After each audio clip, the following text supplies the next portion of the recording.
measure mo ng success as far as showbiz is concerned? Kasi parang nandun ka na eh, nasa success ka na. So, ano yung measure mo pa?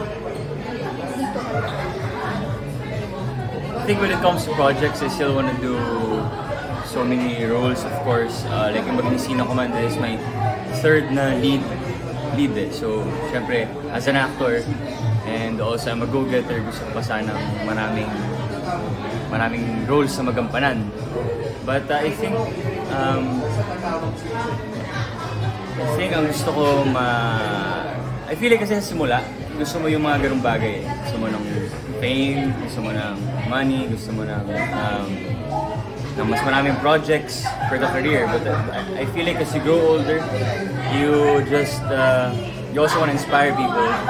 So siguro, I feel like I haven't used my platform enough to inspire people. So that's what I want to do.